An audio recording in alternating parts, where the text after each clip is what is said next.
Yes, welcome on our educational YouTube channel भविष्य commerce coaching centre. आज हम कर रहे हैं बीकॉम फर्स्ट ईयर के लिए ब्रांच अकाउंट का एक मेथड हमने कर लिया था। आज इसका सेकंड पार्ट है स्टॉक एंड डेटर्स मेथड। आप लोगों के एग्जाम में जो 20 मार्क्स का क्वेश्चन आएगा उसके लिए बहुत इंपॉर्टेंट है ये stock and debtors method. Stock and debtors method में अकाउंट जो है वो अपने दो बेस पर बनते हैं। एक तो बनता है on the basis of invoice price, बीजक मूल्य के आधार पर, और एक बनता है on the basis of cost price, लागत मूल्य के आधार पर। तो अभी मैं जो आप लोगों को समझा रहा हूँ वो मैं समझा रहा हूँ on the basis of invoice price, बीजक मूल्य के आधार पर।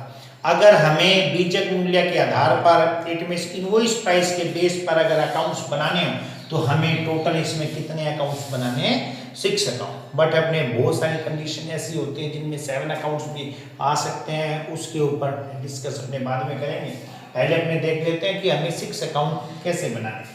सबसे पहले है इसके अंदर ब्रांच स्टॉक अकाउंट, नेक्स्ट है goods sent to branch account, next branch debtor, branch expensive, branch stock reserve and last account है ब्रांच एडजस्टमेंट। फर्स्ट अकाउंट है ब्रांच स्टॉक। अब ब्रांच स्टॉक अकाउंट का रूल क्या है? If the goods received by branch then recorded on DR side, and if the goods goes by branch, if the goods goes from branch then recorded on CR side। यदि branch के पास माल आता है तो कानून करना है डीआर साइड में, और अगर गुड्स जाए तो कानून करना है सीआर साइड में। गुड्स आए तो डीआर, गुड्स जाए तो सीआर। उससे पहले जो गुड्स का ओपनिंग बैलेंस होगा वो हम डीआर साइड में शो करेंगे टू बैलेंस बी, जो भी गुड्स का ओपनिंग स्टॉक होगा। नेक्स्ट, हेड ऑफिस ने जो भी ब्रांच को गुड्स दिया है, head office remitted goods to branch. Head office ने जो ब्रांच को गुड्स दिया वो हमें काउंट करना है डीआर साइड में to goods sent to branch. यहां शो कर देंगे, उसका इनवॉइस प्राइस शो कर रहे हैं। ये याद रखें, अभी हम इनवॉइस प्राइस पर बना रहे हैं, कॉस्ट पर भी बता दूंगा आप लोगों को। नेक्स्ट, अब उसके बाद इसके अंदर है if branch return goods to head office. Branch ने अगर हेड ऑफिस को गुड्स वापस दे दिया, इट मींस अब जो गुड्स है ब्रांच से जा रहा है तो हम कहां शो करेंगे? सीआर साइड में by goods sent to branch.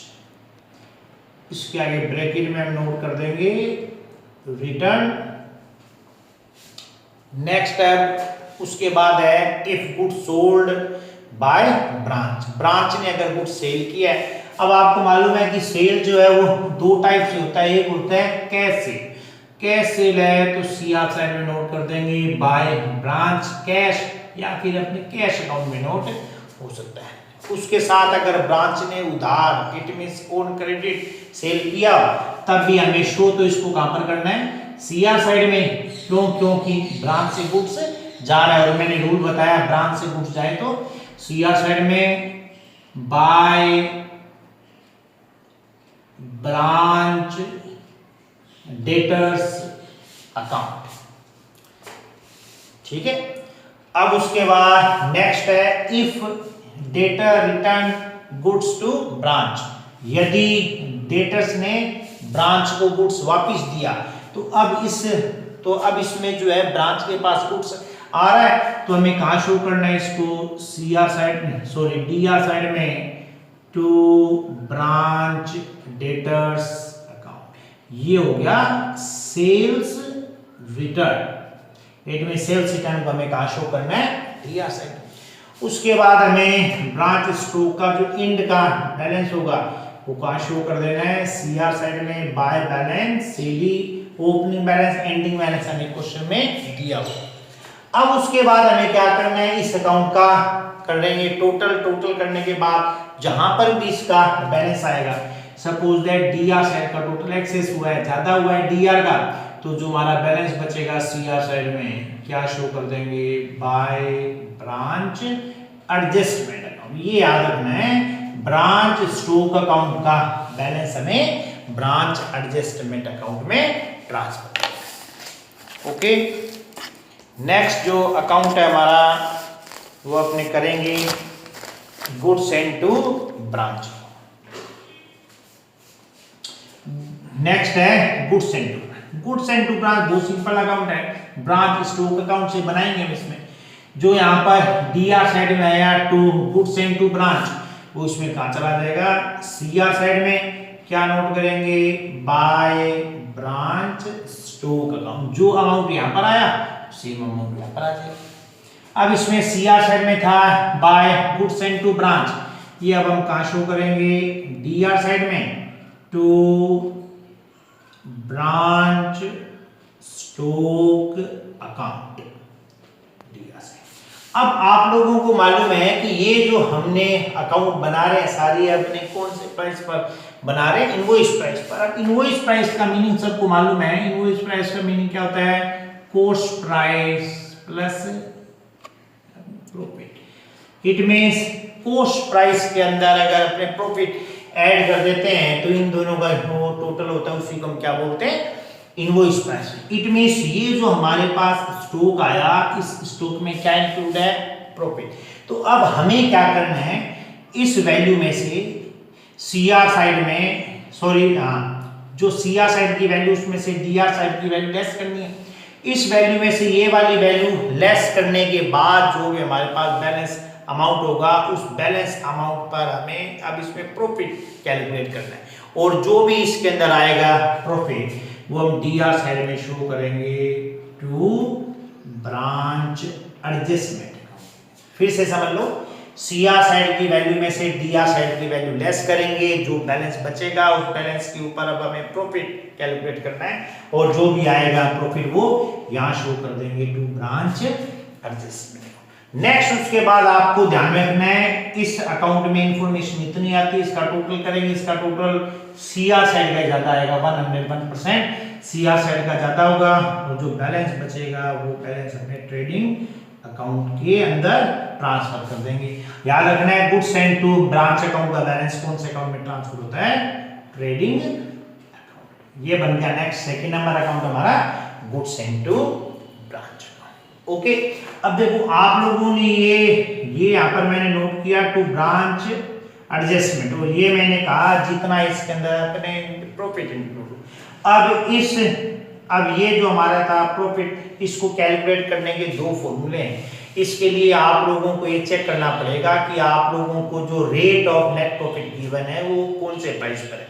अगर आप लोगों को rate of net profit on cost price given on cost price, तब तो आपको फॉर्मूला ये लगाना है। अब हमारे पास यहाँ पर क्या है, ये इनवॉइस प्राइस, जो भी आपके पास हो यहाँ पर invoice price into rate upon 100 plus rate. ये वाला फॉर्मूला आप लोगों को उसी कंडीशन में लगाना है जब हमें रेट ऑफ प्रॉफिट जो है वो given on cost. If the rate of profit is given on cost, then the net profit will be calculated by following formula। अगर हमें लागत पर लाभ की दर दी गई हो तब हमें लाभ ज्ञात करने के लिए ये वाला फॉर्मूला लगाना है। और अगर आप लोगों को रेट जो है वो इनवॉइस प्राइस पर गिवन हो तब आपके फॉर्मूला रहेगा price into rate upon 100।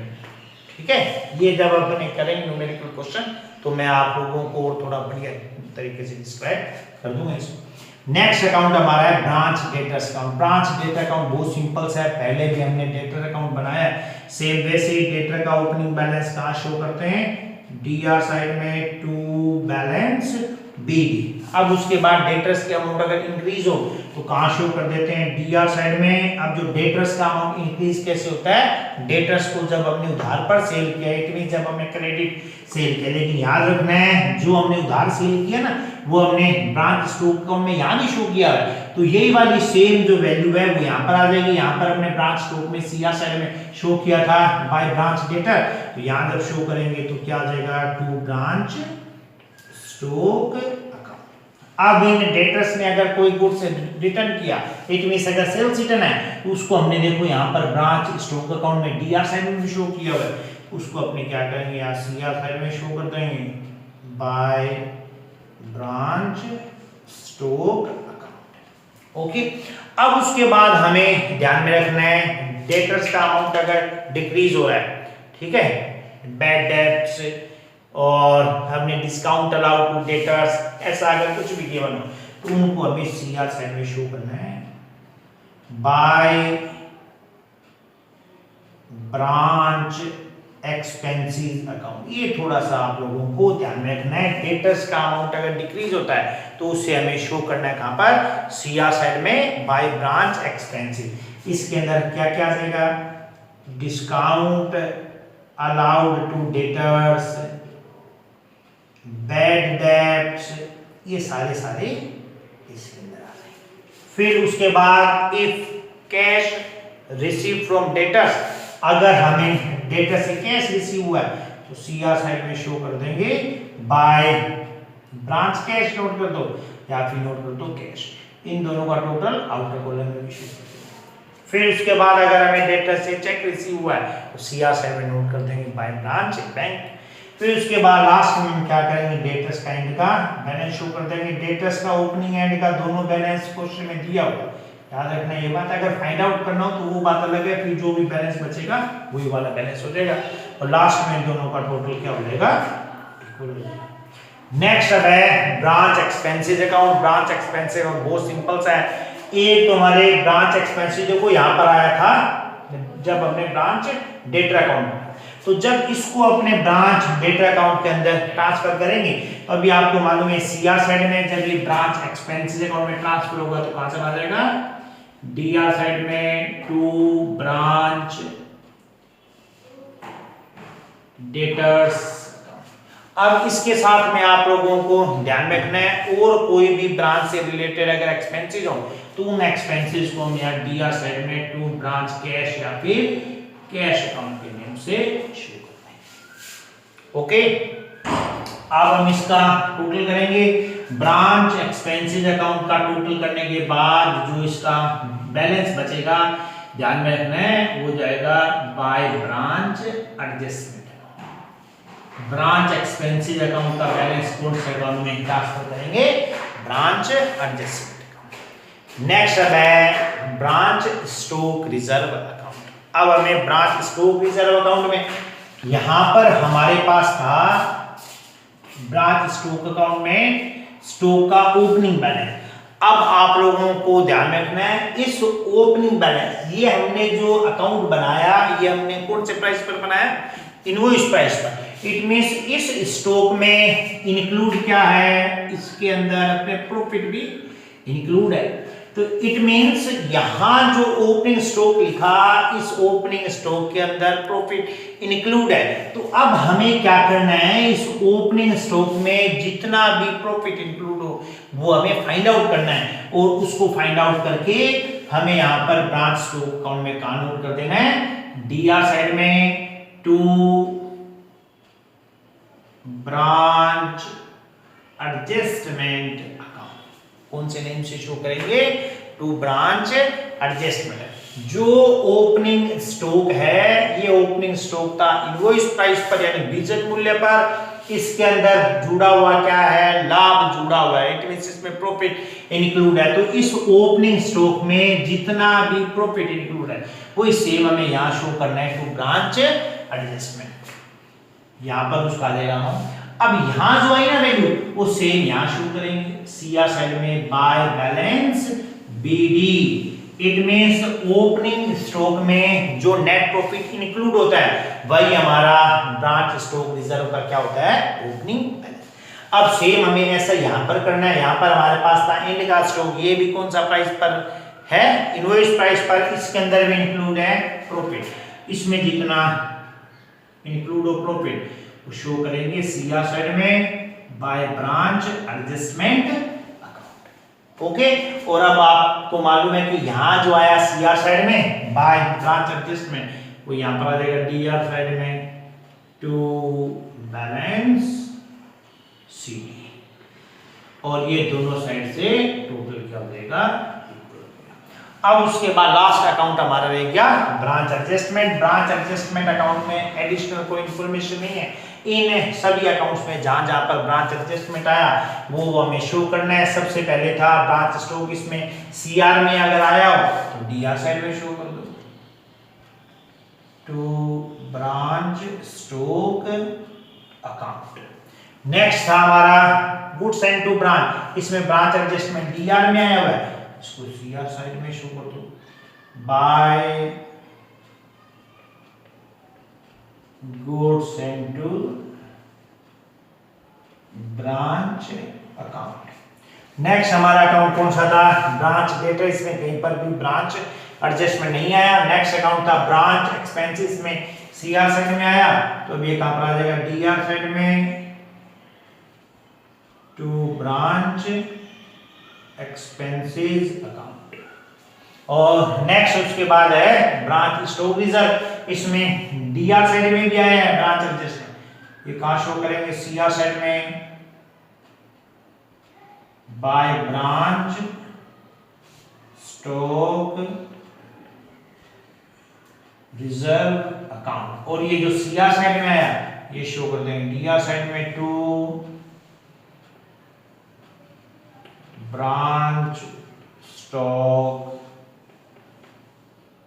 Reserve account. Okay, अब हमने सारी इंफॉर्मेशन शो कर दी। अब हमें ध्यान रखना है अगर इसका सीआर साइड का टोटल ज्यादा आ जाए तो जो यहाँ पर बैलेंस बचेगा वो हम क्या करेंगे, to general P and L, general profit and loss account से शो कर देंगे। सीआर साइड में बैलेंस बचेगा तो वो क्या हो जाएगा, नेट प्रॉफिट। सॉरी, अगर डीआर साइड में बैलेंस तो नेट प्रॉफिट, और अगर ये सेम अगर इसका हो जाए opposite, it means DR side का टोटल ज्यादा हो तो बैलेंस सीआर साइड में बचेगा, क्या शो कर देंगे बाय जनरल पी&एल, और ये हमारा क्या हो जाएगा नेट।